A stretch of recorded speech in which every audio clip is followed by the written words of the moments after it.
This is the There Is Another Way podcast from spencerbruce.com. Making life work as a creative. Hello boys and girls, Bruce here. Welcome to this week's There Is Another Way podcast. I am absolutely so beyond excited today because we have, well, the best guest ever. Someone who inspires me through his podcast. But how do I introduce him? Drummer, musician, composer, founder of Scorecast, the rebel creative, businessman, entrepreneur. There are so many superlatives to describe him, but I'm so grateful to have Deane Ogden here today with us. Hi, Deane. How are you doing?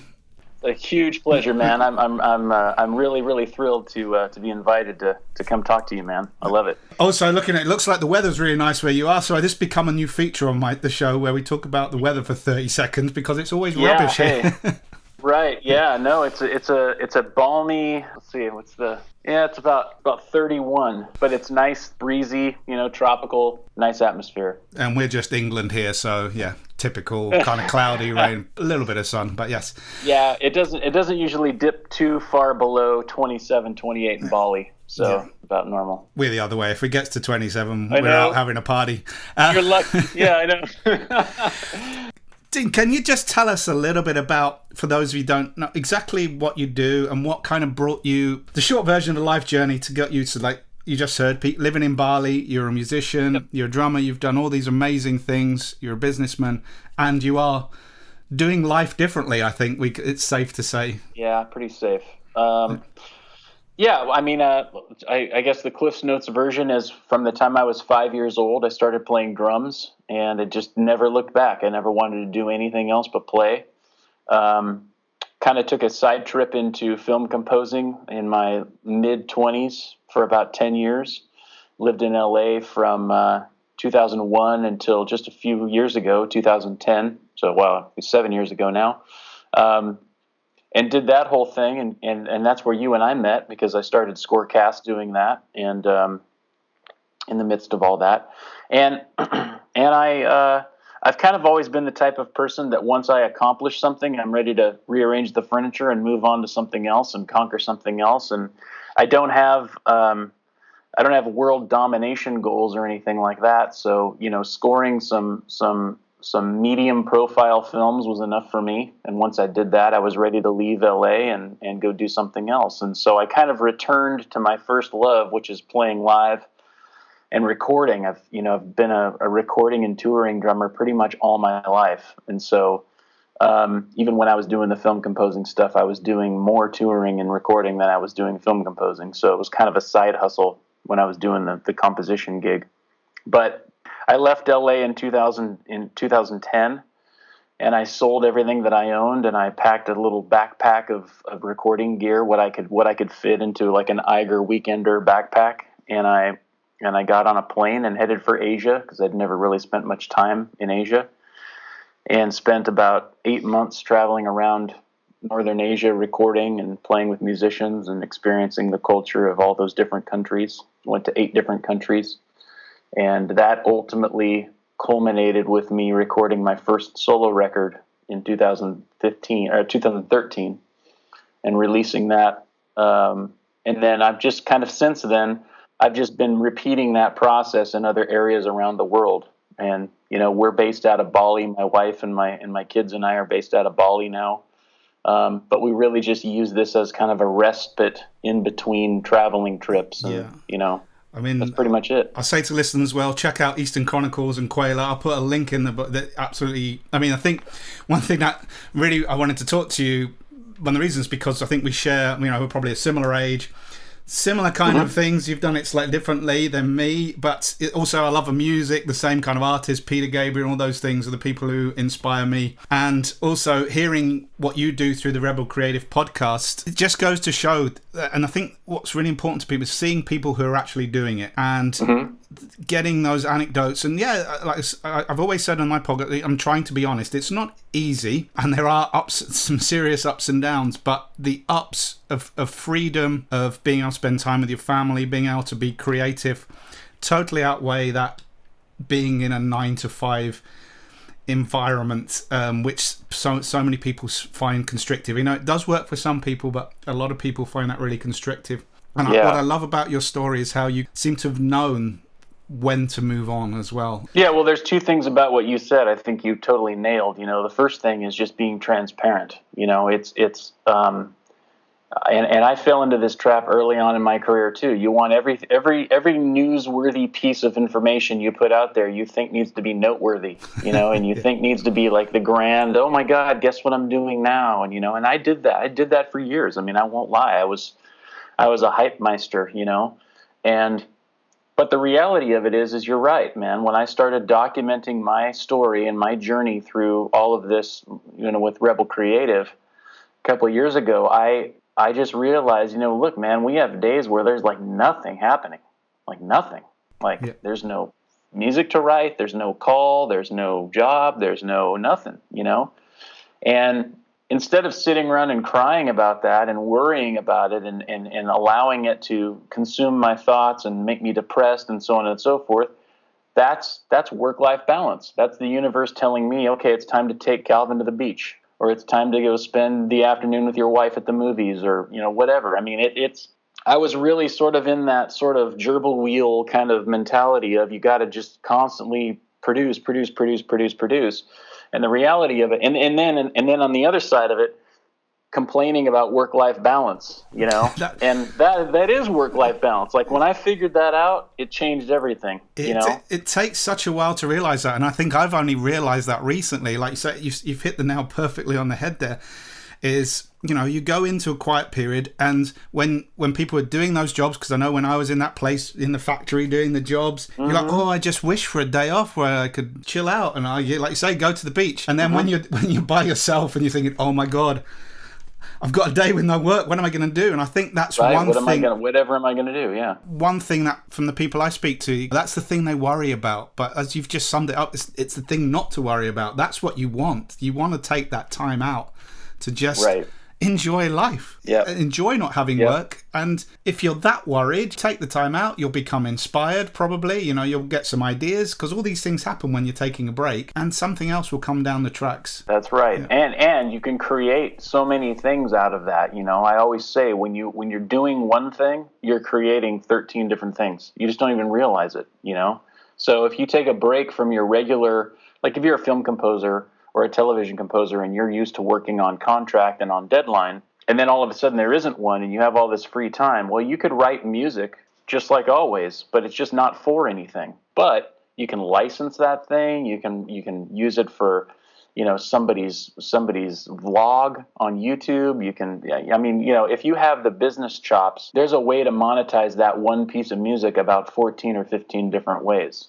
But you just have to think. You just have to sit and think for a second. What are all the avenues I could send this down? And if I shoot it out to 20, 30, 40, 50 people, all I need is one bite.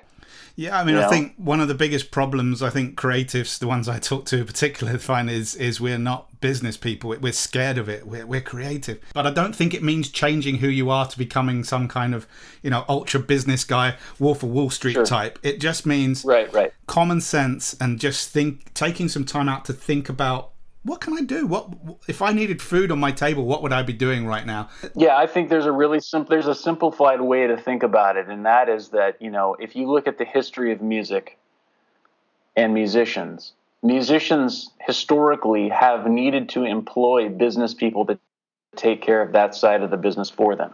So we had managers, we had executives, we had art agents, we had PR people, we had publicists, we had all these things, right? But that was only because it took so much to make music that you just literally had no time left over for anything else, because we didn't have the internet, we didn't have computers, we didn't have software or contact or any of that kind of stuff.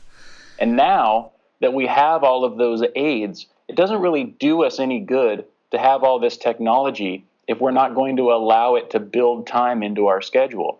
So the reality is that instead of sitting around and being on Facebook and worried about, hey, should I buy Omnisphere 2 or not, spend that hour one day, just an hour a day working on your business. Just 1 hour, just 60 minutes. And if you can do that, you're 100 times ahead of 50% of everybody else because nobody's doing that. I do find it hilarious. I was giving a lecture to my students recently, and I brought this topic up because I was thinking, you know what? 20 years ago, when I first started working in studios and things, I was so much more productive, and I was cutting tape with razor blades, and we were getting so much more done than I am today with everything at my fingertips.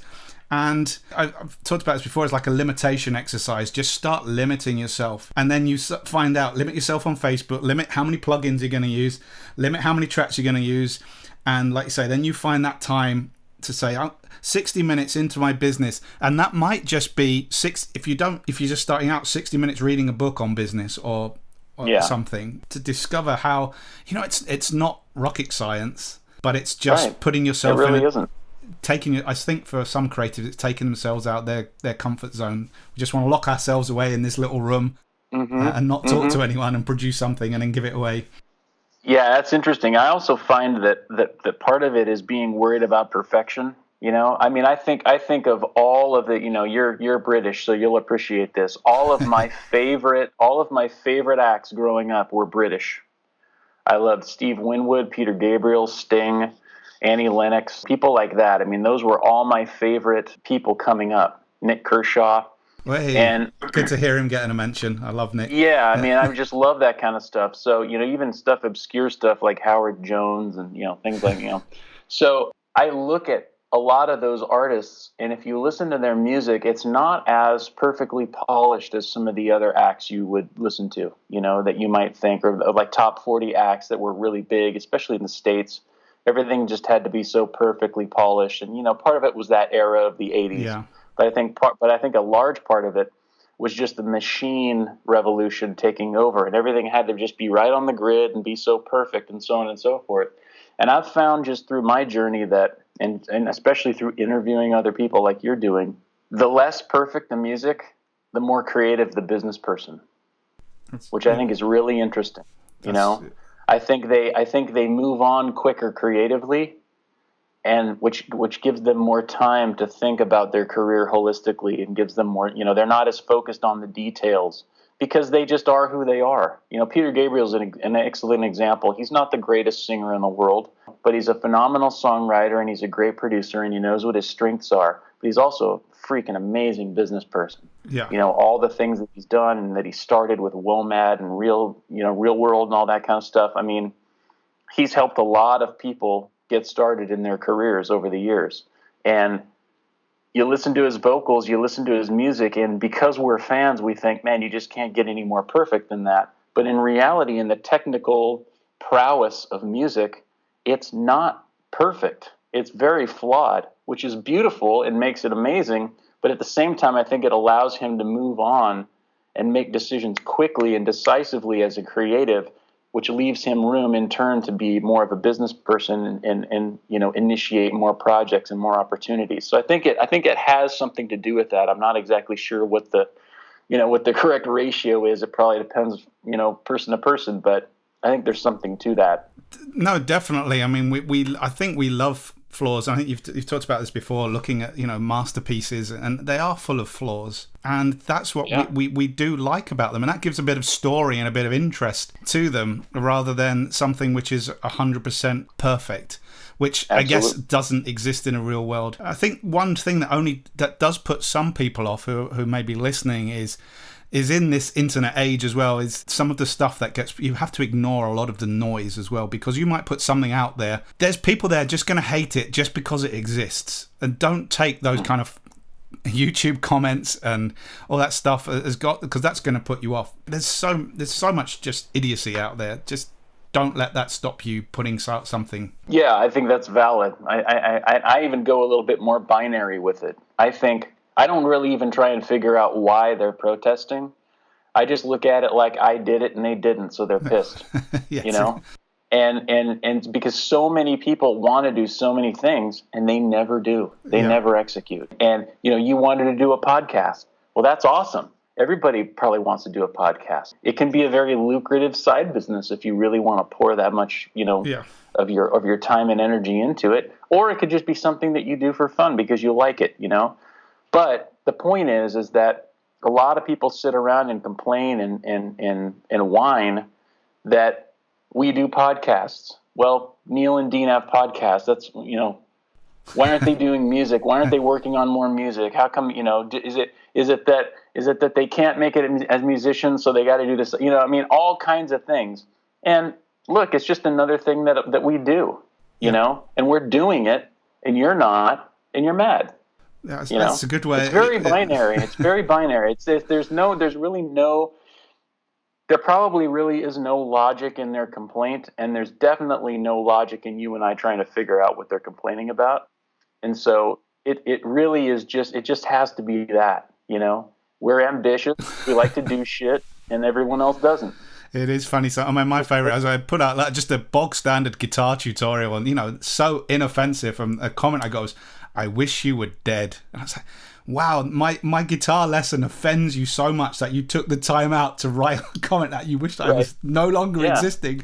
It's like, wow, that just makes me smile every time. Yeah, I know, that's amazing. Yeah, it's just that is such a baseline primate way to think. Yeah, and it's I kind of just attribute every negative comment to that same type of person. It's just they're just not doing anything that they want to be doing. Yeah. And it's very frustrating, because I've been there before. I've been in the position at the starting gate, having never done anything, having no track record of doing anything behind me, and being very frustrated at watching my colleagues and my peers pull ahead of me and get a good, quarter of a mile down the track before I even have it in gear. And, it's very, very frustrating. But the fact of the matter is that you just have to do it. You just have to do it. If you say you're going to do it, you got to do it. And if you don't want to say you're going to do it, then fine, but do it anyway. But you got to pull the trigger. Because I find for every one comment that is hateful and death threat, it's worth it just for the one guy who goes, what, that's really helped me. I was struggling with something, and this has really helped me through. And that's the primary reason. Totally. To inspire, which kind of nicely brings me on to the next kind of question I was thinking about is what does inspire you? You've kind of mentioned some artists, but is there anything else outside of music or inside of music that inspires you? I'm inspired by physically being with other musicians. I'm a big believer in actually being in rooms with people, and it's wonderful that you and I can talk online like this, but being together was better. Yeah.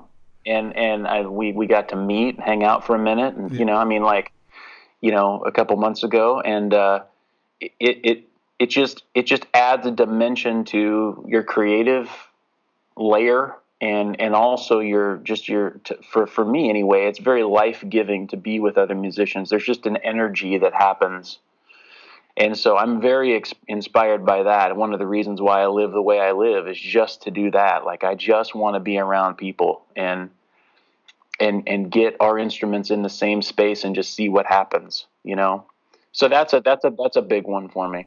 I can't describe it to other people when they ask. Jamming with a bunch of guys, or even just that when you get in that pocket, when you're in that groove, it's almost like nirvana. It's almost like you found enlightenment.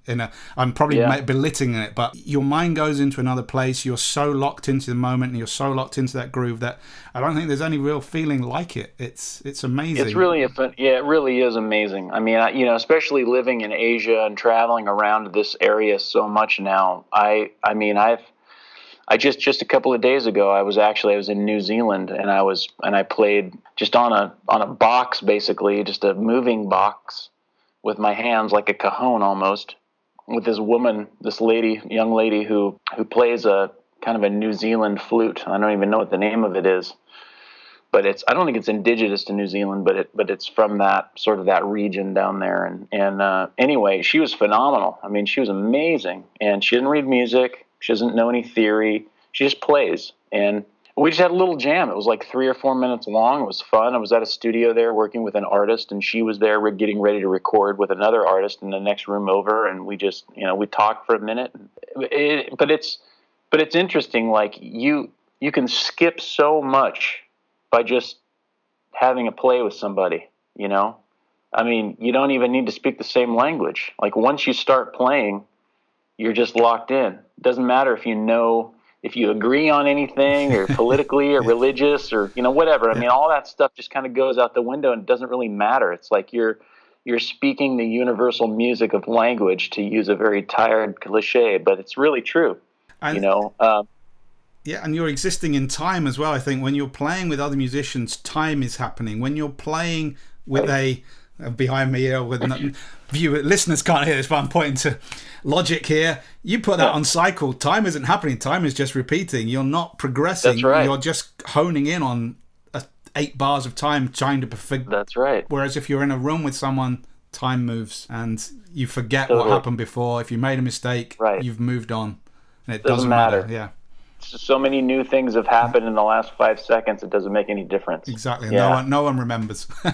Yeah, that's hugely inspiring to me, that whole deal. And then I guess probably I love the business side of this too. I love traveling and doing my thing, closing deals and creating opportunities for my music. I've really, for the last 7 or 8 years, I've been super, super laser focused on just how many opportunities are out there for musicians and what we leave on the table because we're locked into one thing, which I was for years and years and years. I mean, I locked myself into first just being a drummer, and I thought, well, that's all I'm ever going to do. It's all I want to do. And then I realized I could produce, and I could direct things and sort of direct people in the studio. So I did some production work, and then I got into the film scoring thing and realized I could do a pretty good job of that. And I think just the growth of not limiting yourself and not calling yourself anything specific and narrowing your focus to, I'm just a film composer, I'm just a drummer, or whatever.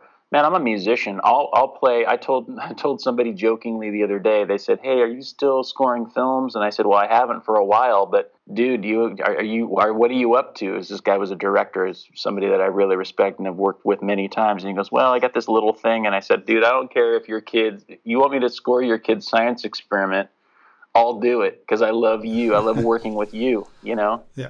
And that's really the truth. I mean, if you like to do it, then do it. It doesn't matter if it pays or if it doesn't pay or if it's big or if it's small or if it's something you've never tried before, whatever. There's always some sort of payoff. What I really love about your journey in particular, because it resembles a little bit what I've done, is flitting around between things. And what I feel for some people is that they feel like they've got to put all their eggs in one basket, and they spend so much time, invest so much in, let's just go for argument's sake, the film composing thing.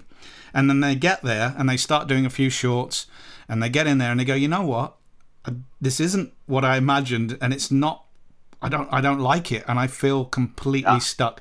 Put film composing, you could put that down as accountancy, brain surgery. I feel it's a shame that people aren't brave enough, and I'm not dissing them here at all, but to think, you know what, I could do something else with this. Or B, don't get the experience early on to, I'm going to try and score a few films for some friends or whatever, and go, actually, you know what? I haven't gone on and studied it. I've had a go at this. I quite like it, or I don't like it. I'll move on. Rather than just being, I'm focused in this now, I'm locked in this now, and that's it for the rest of my life. And I find that really scary for some people. Yeah, I think totally, man. I totally feel you on that. I think it's a creative block a lot of times for people. And I've stopped calling myself a composer for several years now because it's such a narrowing, I've found in the circles that I've run in, it's such a narrowing definition.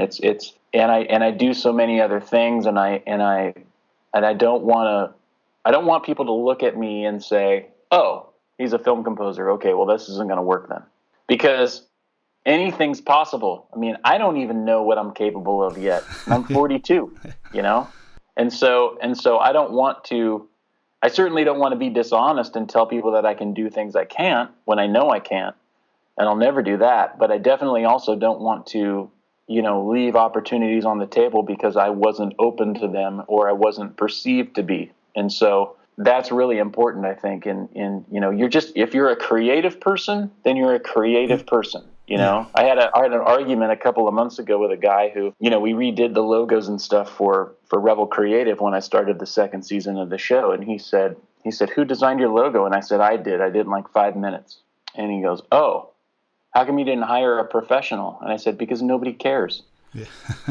Nobody one time has told me, hey, you have a crap logo. You need to have somebody redesign that thing. They're listening to the show. They want the content. They want what I'm talking about. They don't care about what it looks like. They don't probably nobody even looks at it hardly. But we have all these sort of hang-ups about like, well, can I do it well? Or am I the right person for it? Or is there somebody better? Or, oh, you should really hire a professional to do those things. And, there's just certain quality is so subjective. And it's bad, I think, and it's detrimental to us as creatives to get hung up and romanticized about the quality as much as it is about just trying new things. And, it's going to suck the first couple of times you do. It's going to be terrible. But like you said, time marches on, and in 5 minutes, people forget about it anyway. So who cares? And also, as a creative in a different field, you are bringing some knowledge of something else. And you think that's how discoveries happen. Because you think, I'm not a graphic designer. Why do you graphic guys do this all the time? Why don't you do it like this? And that's how new ideas form, I always find. Right. Yeah. And nobody knows your project better than you anyway.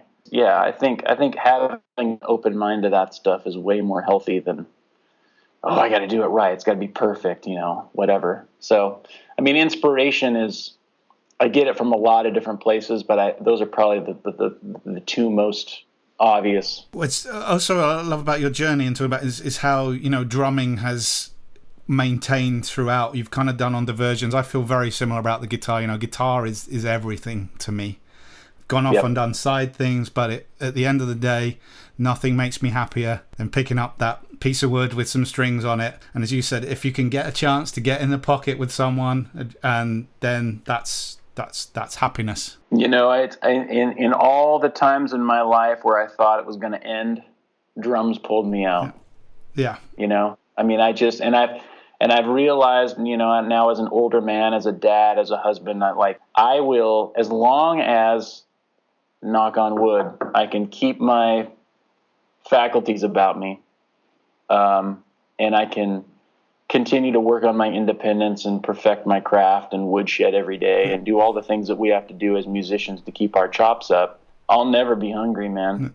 I could go out here, I could go out to, into town here in Bali and on the street corner and earn $50 in a couple of hours playing drums. So that is a real relief. And that enables me to take bigger risks and push a little bit harder and do some crazy stuff that people probably normally wouldn't do, because I know that if everything just goes south, I can just always play drums. So I think we're lucky, you and I, and everyone else who's an instrumentalist as well. And going back to something that you said prior too, I think it's easy to get sidetracked in these other things, which are great. I don't have any regrets about anything that I've done in my professional career, but the drum thing has always been it's been the linchpin to every opportunity that I've ever had.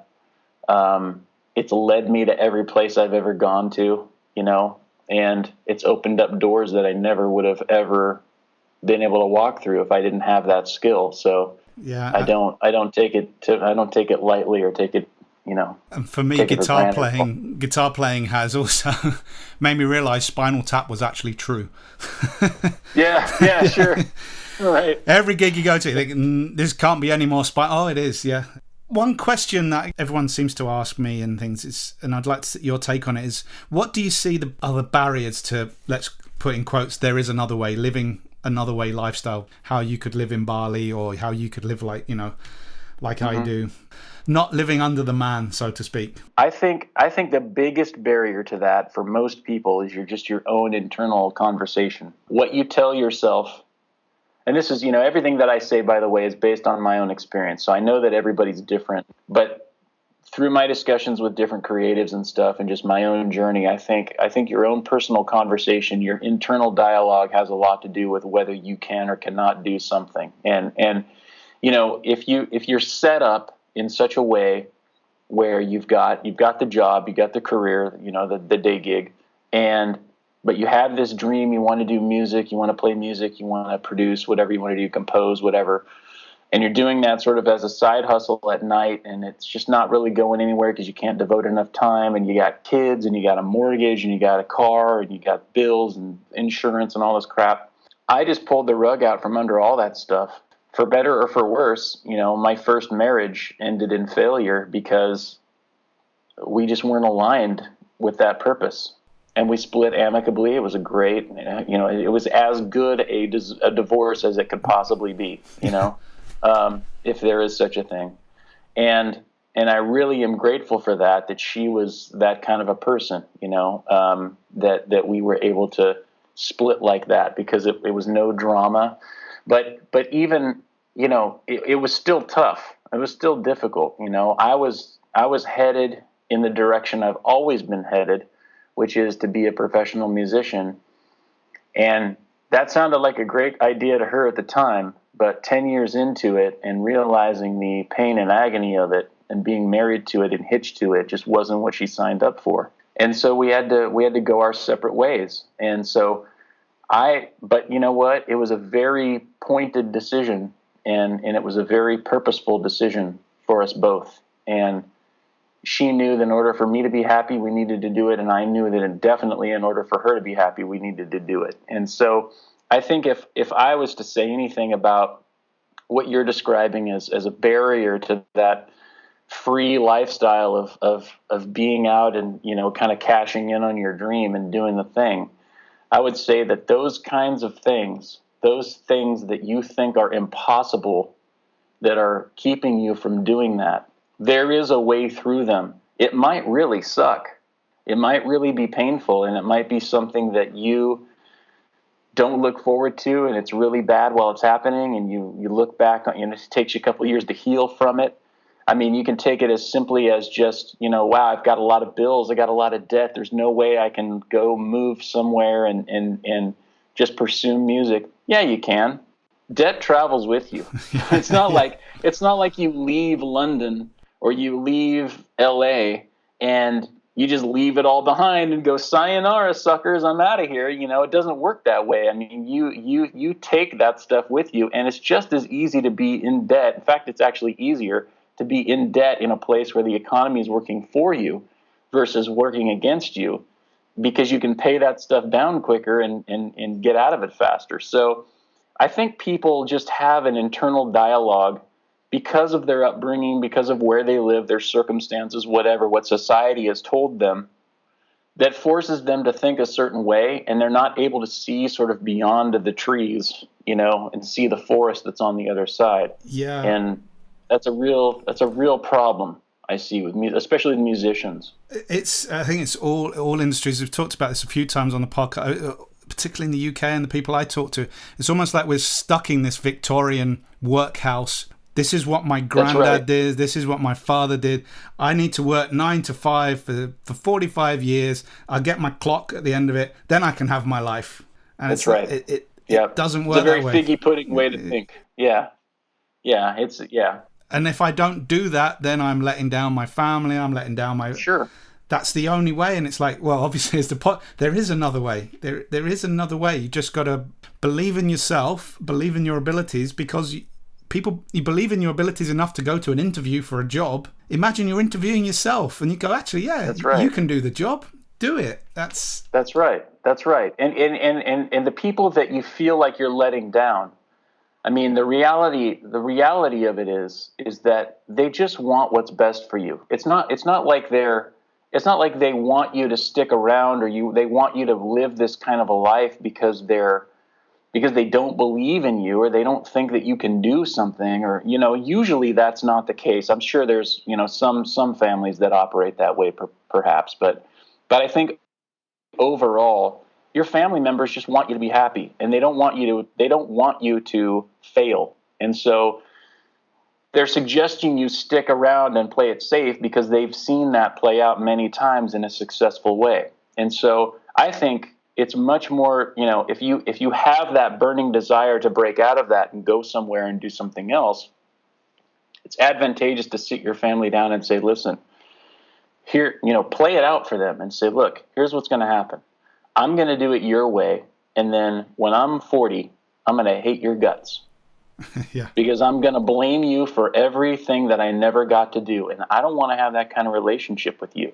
So why don't you let me go out? Why don't you let me fail? Why don't you let me do it my way for 20 years? And then if I have to come crawling back and go back to the factory, then I'll do it. It's not like it's going anywhere, or whatever the equivalent of that is at that time, that secure job 9 to 5 thing. But those conversations need to be had earlier rather than later. They do. I mean, I find it really not fortunate. I mean, I had some terrible experiences early on, that losing friends very early on. Sure. Who had hopes, dreams, and aspirations, and you just that was a big motivator for me. It's like, yeah, they were working and they wanted to do all these things, and then 26, gone, 35, right. Gone, and that's it. And then conversely, other people who'd worked very hard till they were 65, start relaxing. 2 years later, gone. And then just for me, what was the point of that? You were so unhappy living to this nirvana that was going to happen, and you only got 2 years into it, and you passed. And that's, again, without getting too philosophical about it, that's my motivator. It's like, very fortunate. My mum had this mantra, is almost like, you never, do things today, because you never know what's going to happen tomorrow. You might. That's so right. But you might be hit by a bus. And that doesn't mean be irresponsible. That just means take opportunities. That's right. It doesn't mean like you're standing on the edge of a cliff thinking that's a good idea to jump off. It thinks, I want to see what's at the bottom of the cliff. I'm not going to jump. I'm going to find another way, because I want to know what's going on down there. That's right. I believe in that so much, man. I think, that's how I was raised. My folks split up when I was 3. So I had time with both of them at different times of the week. And both of them were that way. They were both risk takers, and I never knew we didn't have any money. Yeah. Nobody ever told me, oh, we can't afford that. It was just like, yeah, let's do it. Come on, we're going. And I knew my mom was just crossing her fingers going, holy crap, I don't know how I'm going to make this happen, but I got to do this for this kid, And it's just that sort of that risk mentality of just somebody who is creative and ambitious and understands that, all we have is time, or we don't. And man, it's so important to just grab every minute that you've got. And, I know this all sounds really positive and unicorny, but the honest truth is really, everything else can be replaced except for your time. Exactly. And there is even a halfway house to that, which is what Tim Ferriss described in the 4-Hour Work Week, of like the mini retirements. It's like, okay, I'm going to do this job. So for the first 20 to 29, I'm going to work in it. I'm going to take a year out to do my snowboarding and my traveling. Then I'll go back into it. Then I'll take another mini retirement, and then I'll go back to it again. Right. Because then you can, like, when you're 29, you can do the snowboarding. When you maybe get to our age, our knees aren't functioning as well as they used to. You're not going to be able to do all that kind of stuff. Let alone when you get to 65, the best will in the world, you can do the snowboarding or the bungee jumping, but it's probably not going to be the same. Yeah. And there's all kinds of mental conversations that keep people from doing that exact thing too. A lot of people would say, I think, yeah, that sounds great, Neil. I'll take a year off and go snowboarding or whatever, but that means I got to quit the job. That's great. And then what happens when I want to come back and they don't want me back because they've hired somebody else? Exactly. Well, the thing of it is that you forget that you were good enough to get that job in the first place. Yeah. What makes you think you're not going to be good enough to get a job like that again a year from now? It's not the last thing you're ever going to do. It's not the last job you're ever going to interview for. It's not the last piece of music you're going to write. Yeah. Let it go. No, there's so much. You can recreate anything. No, you've hit a conversation I've had many times in the last couple of years, that statement. But if I leave, I'll never get it again. Like you say, but you did. You got it. You got it. And if you... Out of how many hundreds of thousands of people, you were the guy. Yeah, and you might not get the same one, but you'll get a job. You've been employed. You've got a track record. Right. And actually, doing the thing you've done would inspire someone, I find, when you go for an interview. If the company you want to work for is the company that goes, wow, that's really cool. You did something different, rather than, Joe Schmo who's just leaving another company. You've got some experience. I like you, because that's how I got my first. Because when I went my diversion into the IT industry, the only thing I really had on my CV at that time, and I'd worked in a studio, I'd worked with Robert Plant and Jimmy Page. I knew nothing about computing. And I went to all these interviews, and the guys were like, yeah, whatever. And then one guy went, you know what? I don't think you know that much about computing, but I'm a massive Led Zeppelin fan. So I'm going to give you a month to just, see what you can do. And that's, again, and so it's that having those little nuggets of interest on a CV is the thing that makes you stand out, rather than the guy who's just gone to school. Again, I'm not putting these people down because there's so many reasons, but having even like putting that I do cycling or something slightly different makes you stand out. Totally. And you get that job. I mean, for all you know, that guy he just hired you so he could listen to your stories. Yeah. Probably, and you took the job just so you could tell your stories in trade for learning from him. You know, I mean, it's a transaction so many times, and it's not having fear to get out there, and every single thing you've ever done that's worked out in your life, you can totally do it again with a whole new group of people. You know, and God only knows what that'll open up for you. You just got to, but you have to do it. You got to do it. You can't sit around and think about it. Can't contemplate it. You can't analyze, the pros and cons and draw the column in the middle of the paper, all that crap. You just have to do it. You just got to say yes and go for it. And it gives you stories, and people love stories. I think that's totally. Everybody loves a story. So just quickly, because I'm again worried about your time here. What's your dream gig? What would be a dream? And I don't mean necessarily that as a performing gig. It could be a writing gig or just something, a business gig. What? Well, I have a lot. I've had a lot of them already happen. In my 20s, I wanted to go on tour with a band and play around, and I did that. I wanted to score films. I did that. I accomplished that. My lifelong musical idol has always been David Foster. I toured with him last year. So I go after these things, and once I get them, then I figure out, okay, what's my next big dream gig? I guess right now I'm working on my third solo album in Scotland and Ireland with a pretty large group of players and singers from that region.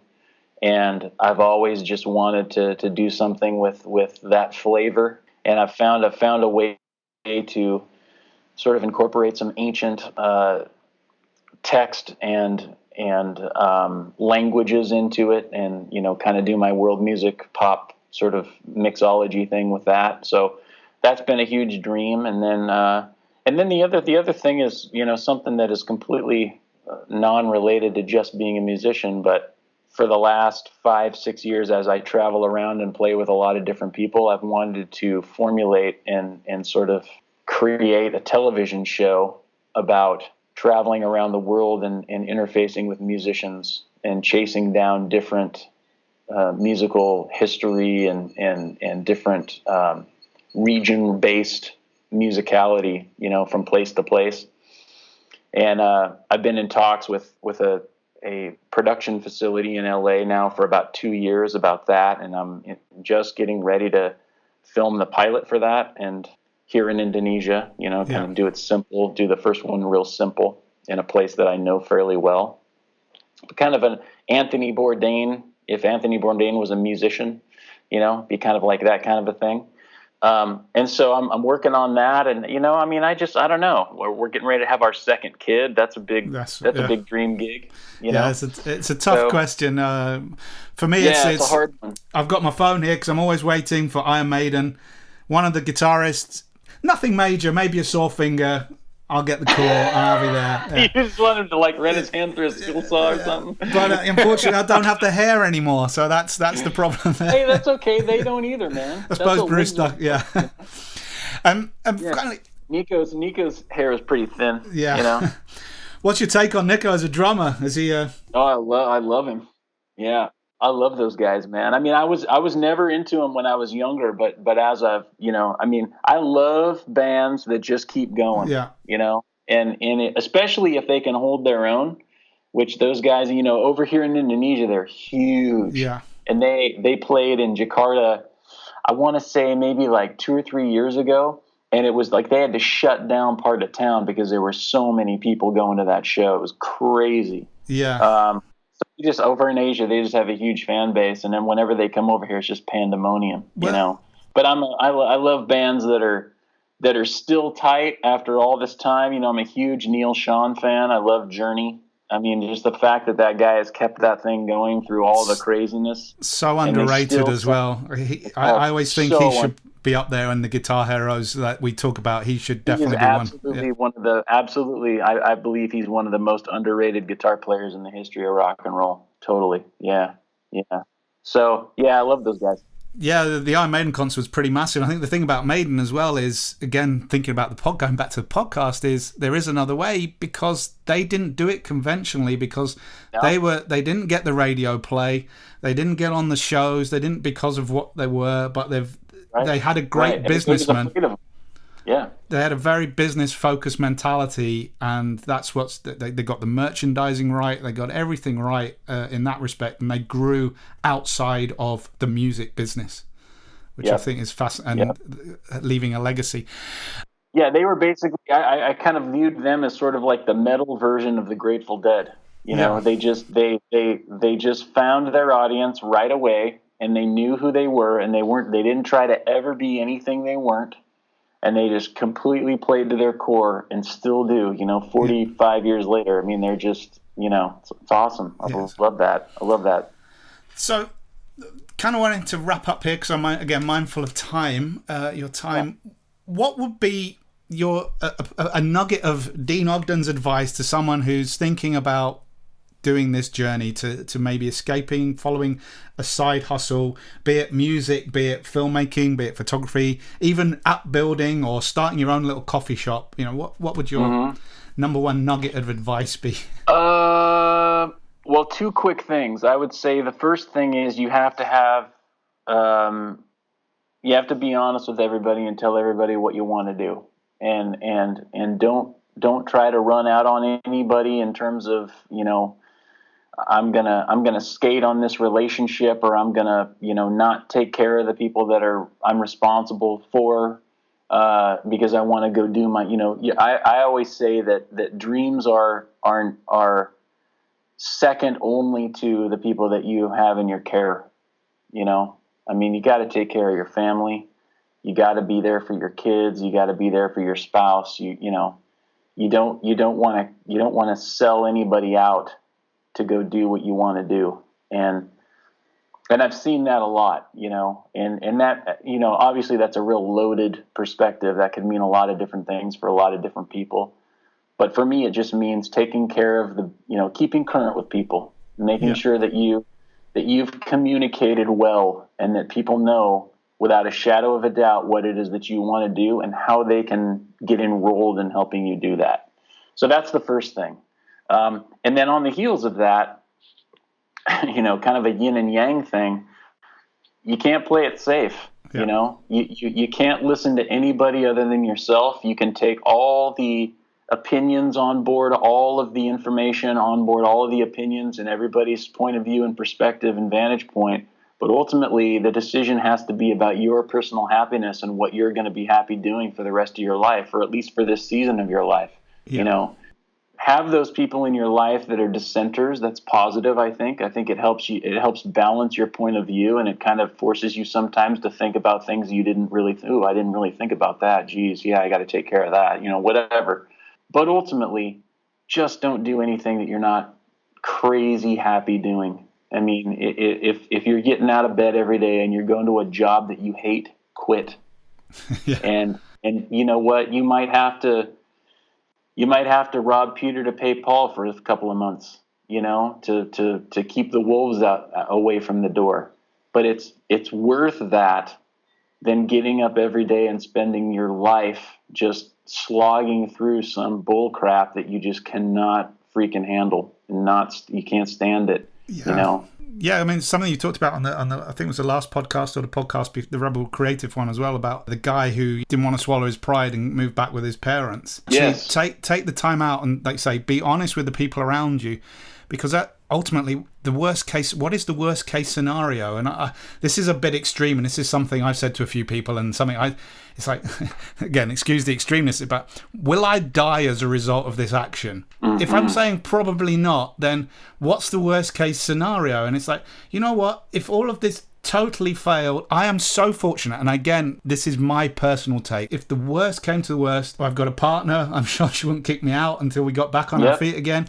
Or Right. worst case, if she kicked me out, I could maybe move back with my mother. And that would be completely swallowing all my pride. I am very, very fortunate, and I don't realize how fortunate I am that I would not be on the streets. And some people, unfortunately, may be, and I'm not belittling this, but I have to realize that that is something that's positive in my favor. If the shit hit the fan, I've got a backup network, and That's right. make the most of that, and that inspires me, because if my mum's listening, sorry mum, I don't really want to move back with you, so that kind of inspires me not to get to that position. Yeah, but on the other hand, you and I both know people, I'm sure, who are on the street simply because they don't want to live with their mom. Yeah. You know? And that's bullshit. I mean, you got somebody who would be thrilled if you came back home, right?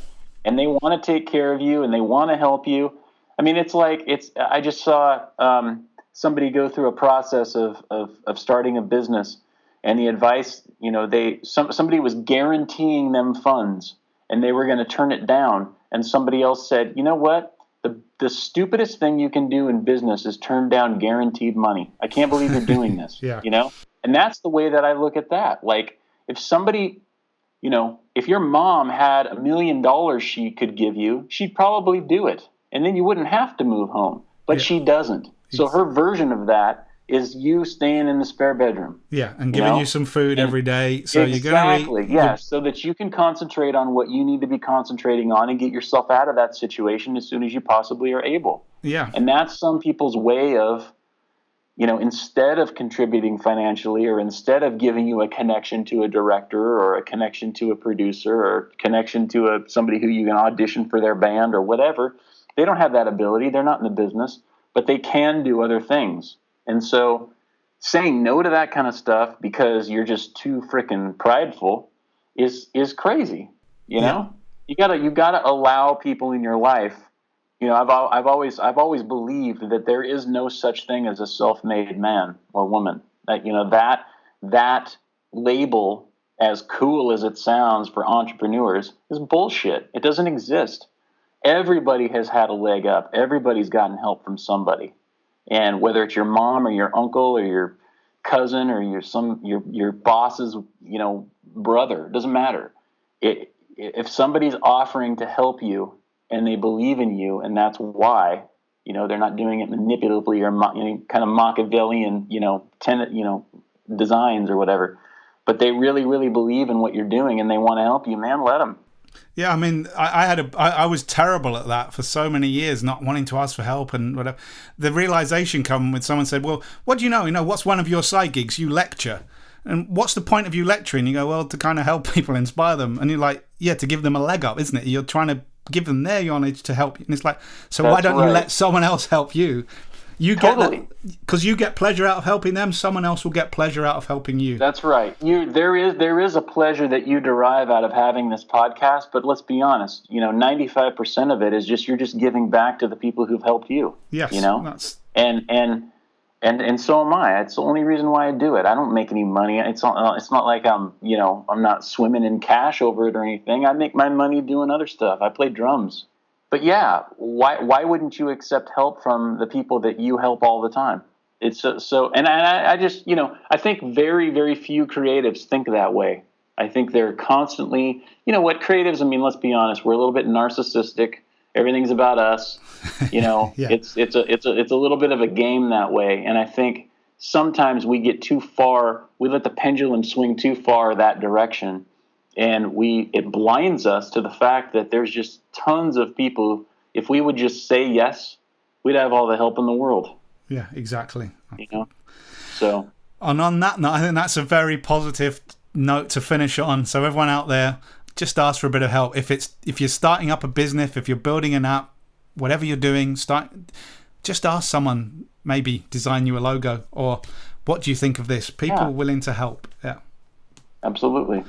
Deane, do you want to give a shout out where we can find out some more stuff about what you're doing? There's the website. I'll put links to all these in the bottom. Yeah, that's probably the most central place, just DeaneOgden.com. But I spend a lot of time on Instagram at Deane Ogden and Facebook, Deane Ogden Music, I believe it is. And you want to tune into Rebel Creative, that's at rebelcreative.net. Well, yeah, Rebel Creative is pretty much promoted weekly on this podcast. You know, it's a great inspiration to me. Appreciate that, man. You know, I love my fix. I'm so glad you're back now doing the second series. We missed you when you weren't there. Thanks for hanging in here with me, man. I had to take a little time off and actually going to address that, not this next episode this afternoon, but on Tuesday's episode, I'll talk a little bit about that.